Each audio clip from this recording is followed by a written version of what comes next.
Today, what we're going to do is learn how to add a listing into the MLS system. So adding a listing into the MLS is very easy. What we're going to do is we're going to be logged into the MLS. We're going to move our mouse to the top and click on where it says Add Edit. When we click on Add Edit, we're now going to simply come down below and underneath where it says Input, under Listings, we're going to select Add New. Now we're going to select the type of listing that we're going to input into the MLS. The listing input type will be all based around your listing agreement form. Today, we're going to simply select residential based on the residential listing agreement to input a listing. From here, we're now going to fill in from the tax records. So very simply, we can now select the county that our listing is in. And then we can either put in the APN number or the street address to the property. We do not need to put both. Now, if you don't know what the APN or parcel number is to the property, then put in simply the street address of the property that you're about to list.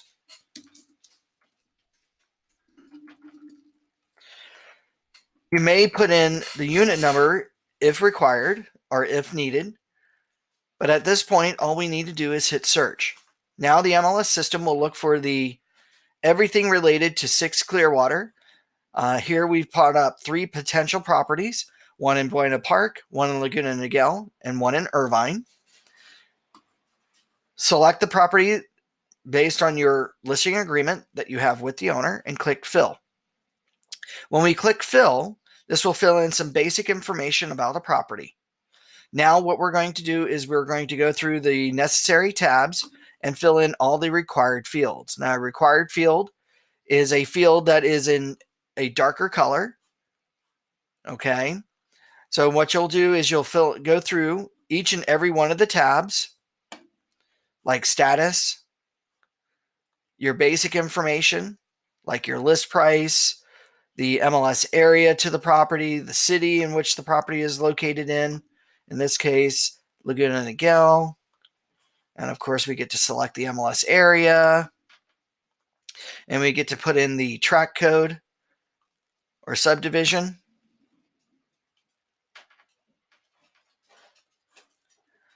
We're going to place the listing by its address on the map, so it locates. Down below, we're going to make sure that we fill in all the necessary information, like are there any special listing conditions, like if it's a short sale or probate. We're going to cite the sources of the year built, where we got that information from. Maybe we got it from the assessor records, things like this. The levels. Is this property in a senior community? Is there an HOA, yes or no? How many total stories, the lot size, their sources, the square footage, everything about the property. Once we're done with the property basics, we go to the description. Here you can fill in the property description. Please make sure that you're filling in or writing the aesthetics of the property. Please make sure or make note that the property description needs to follow the CRMLS MLS rules and regulations. So you can't put things like the property is vacant, open house information, email addresses, websites, phone numbers, agent or co-agent information, no information about the company, no gate codes, no combos, anything like that. This is only meant to describe the aesthetics of the property. Now, another thing to note is to make sure that you be careful of fair housing. So don't make any fair housing violations, like, as an example, walking distance. It is inappropriate to say walking distance to a place because why? Not everybody is able to walk. So it's probably better to say short distance.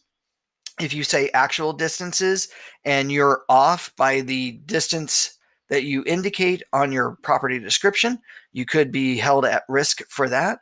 So just make sure that you only describe the aesthetics of the home, like, gorgeous 3-bedroom, 2-bath, end of the cul-de-sac here in Laguna Niguel, bolstering a newly remodeled kitchen, granite countertops, brand new Viking appliances, so on and so forth. So please make sure that you describe only the aesthetics. Other fair housing guidelines you want to be careful of, things like this is a great home for a family or a great home for an executive. You should not say those types of things. Make sure that you go through the property features. Again, everything in a dark that is in a darker color is considered required. Now, when it comes to things like the type of roof, as an example, or water, sewer information, always double check your records. Always double check with the homeowner to see if they are, using public water or like for their roof. Ask them what type of roof they have. They should be able to look at their disclosures from the original sale of their home about what type of roof they have. This should also be recorded on title as well, so you could look at title records for that type of information. Under the land terms, again, all the required fields. Make sure that you double check your APN records or parcel number records to see if the property has any special assessments, things like that, Mello-Roos. Just to say none and not verify that information can hold you liable for data integrity. Make sure that you have your HOA fees, how often they are collected, and who the property management company is. Make sure you get all that information. If you are taking a listing, you know that it's being taken into that it's being run by a community, it's definitely your obligation to ask the seller, what their HOA status is, and to verify that information as well. And I do believe that when it comes to HOA title, or you can get that information from title as well. Under your office MLS tab section here, this is where you're going to be able to define your buying agent compensation, meaning what you as a listing agent are offering as compensation to the buying agent if they were to bring in a buyer on the property. Your list date, your expiration date, when you're allowed to start showing the property. That's all based around coming soon status, when that property is allowed to be shown. Showing instructions, private remarks, anything like that, that whereby you need to give them information or another contact or specifics on how offers are to be submitted. These are reserved for your private remarks. Showing instructions, call first, go direct, set an appointment, 24-hour notice, things like that are all required, okay? And then at the end of the day, once you're done inputting all the necessary fields, come down below and hit submit listing. When you hit submit listing, if you are missing any information, at the very top will indicate what tab is missing information. Under each individual tab will indicate under that section what is missing data, indicated by a red exclamation point. So this is a huge reminder to help you make sure that everything required in all the necessary fields are filled in correctly. And then once you hit submit listing once more and everything is cleared up, then you will get an active MLS number whereby your listing is now posted on the MLS. So this is how you can easily add a listing into the multiple listing service. Once you input a listing into the MLS, then to modify it for any reason like changing price, updating information, changing statuses, again, you're going to come back under where it says add edit. You're now going to find your listing under quick modify. We're going to hopefully find my listings here.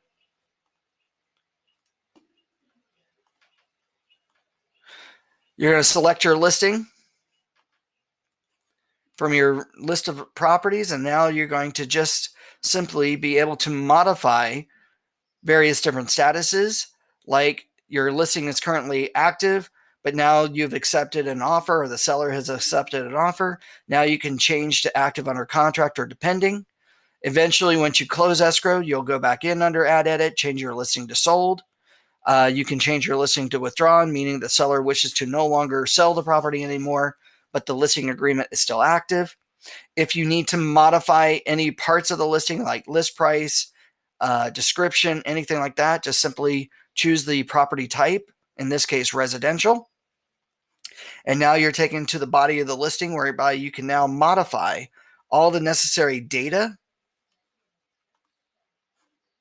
on the property. And again, once you've modified what you need to, hit submit listing, and that's going to update your listing. To modify photos on your listing, simply bring up your listing under Add Edit. Underneath Select Form area, come down below and under Other Options, choose Manage Photos. Under Manage Photos, you can now upload your photos to your listing. You can upload at least up to 75 photos. Just simply click Browse to browse your computer for a photo, select it, or select multiple photos by selecting the first photo and either holding down your Control key or Command key, depending on your computer.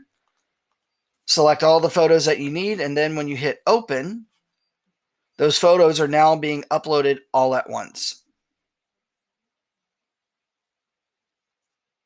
And again, you can have up to 75 photos. Please make sure that your photos meet the necessary compliance. So no branded photos, no branded media, no copyrighted images by other photographers or by other companies without their express written consent. Okay. Photo violations start at roughly about $500 up to $2,500 per violation. So please be careful of that. In your photos, you can move your photos around. Simply come over to your photo, grab it, and you can now move it anywhere in your list to rearrange the photos. If you need to change the primary photo to a different primary photo, simply take the one image that you want as your primary and make sure that you put it in the second slot. And then now grab the current primary, move it over, and now the second photo will automatically become the primary. So again, click it or click on the primary, drag it, and now the second picture will always be moved up to the primary photo. If you need to delete photos, simply select the photos that you want removed. Come down below and hit delete checked. Say OK. And now that removes those photos. Again, once you're done, come down below, certify and save, and this will now save your photos. I hope this has helped you understand how to add and modify a listing. If you have any questions, please feel free to give us a call at 949-586-6800. My extension is 104. Or you can feel free to email me at Tony, Tony, at ocrealtors with an S.org. Hope you guys have a great and wonderful day, and I will talk to you soon.